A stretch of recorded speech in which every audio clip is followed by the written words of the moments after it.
அடுத்தது எது பற்றி பார்க்க போறோம்னா, நம்ம பார்த்தோம்ல ஐந்திணைக்குரியது வந்து முதற்பொருள், உரிப்பொருள், கருப்பொருள் பார்த்தோம். அதில் முதற்பொருள் பார்த்துட்டோம். அடுத்தது பார்த்தீங்கன்னா, இதில் என்ன பார்க்க போறோம்னா, உரிப்பொருள் பார்க்க போறோம். சரியா? உரிப்பொருள் ரொம்ப சிம்பிள் தான். மொத்தம் குறிஞ்சி, அதாவது ஐந்திணைக்குரியது தான் உரிப்பொருள். குறிஞ்சி, முல்லை, மருதம், நெய்தல், பாலை. எப்படி கொஸ்டின் கேட்பாங்கன்னா, குறிஞ்சிக்குரிய உரிப்பொருள் எது, முல்லைக்குரிய உரிப்பொருள் எது, இப்படிதான் கொஸ்டின் வரும். ஓகேவா? அப்போ உங்களுக்கு அது என்ன எதெல்லாம் அப்படின்னு தெரிஞ்சுட்டுனா ஈஸியாக நீங்கள் கண்டுபிடிச்சிடலாம், ஆன்சர் எழுதிடலாம். அதனால் அதுலேயே உங்களுக்கு 10th வந்து பார்த்தீங்கன்னா, இந்த உரிப்பொருள் வந்து என்ன குறிஞ்சி சொல்லியிருப்பாங்க.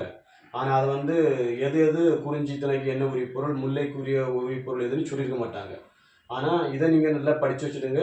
ஏன்னா இங்கே உரிப்பொருளையும் கொஸ்டின் போன வருஷம் கேட்டிருந்தாங்க, அதனால் கேட்பாங்க. ஆனால் அங்கே இருக்காது. நீங்கள் நினைப்பீங்க, ஐயா நமக்கு தான் பாடப்பகுதியில் இல்லையே அப்படின்னு நினச்சிடக்கூடாது. ஓகேவா?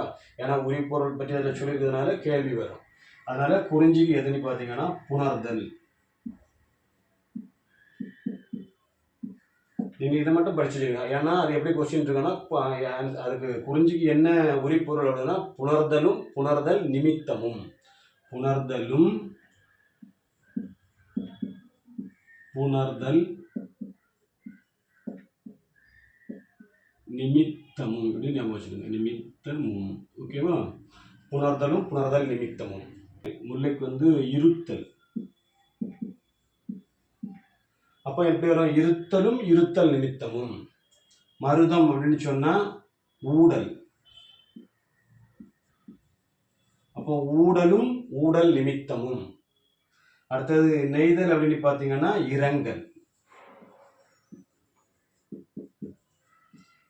இரங்கலும் இரங்கல் நிமித்தமும். பாலை அப்படின்னு சொன்னாக்கி பிரிதல். பாலை அப்படின்னு சொன்னா என்னது? பிரிதல். ஓகேவா? அப்போ பிரிதலும் பிரிதல் நிமித்தமும்.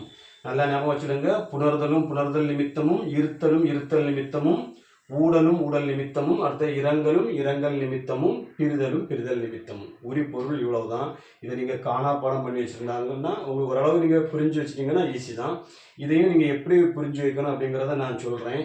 ஆக்சுவலாக அகப்பொருள்னாலே ஒரு தலைவன் தலைவனுடைய அக வாழ்க்கையை பற்றி சொல்கிறது தானே, இல்லற வாழ்க்கையை பற்றி சொல்கிறது தானே.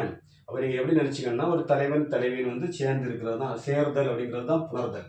அப்போ தலைவின் தலைவின் வந்து சேர்ந்து இருக்கிறாங்க, அது புணர்தல் அப்படின்னு எப்படி ஞாபகம் வச்சுருங்க. சரியா? புணர்தல். அப்ப சேர்ந்து இருத்தல், இருக்கிறாங்க. இருத்தல், தலைவனும் தலைவியும் சேர்ந்து இருத்தல். சேர்தல் எது? குறிஞ்சி.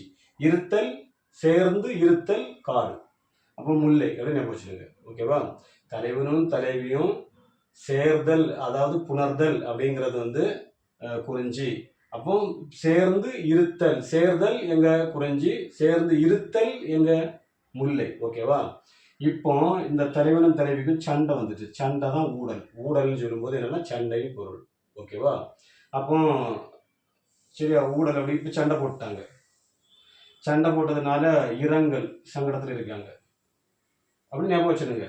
ஊடல் அப்படின்னா சண்டை, சண்டை போட்டாங்க. சண்டை போட்டதுனால அடுத்தது நெய்தல், இரங்கல், இறங்கி சங்கடத்தில் இருக்கிறாங்க. புரியுதா? இரங்கல் இரங்கல் தெரியும்ல, வருத்தம். ஓகேவா? இப்போ சண்டை போட்டாங்க, இறங்கி இருக்காங்க, லாஸ்ட்டில் பார்த்தா பிரிஞ்சுட்டாங்க. சண்டை போட்டு பிரிஞ்சுட்டாங்க. ஓகேவா? அப்படின்னு ஞாபகம் வச்சுருங்க.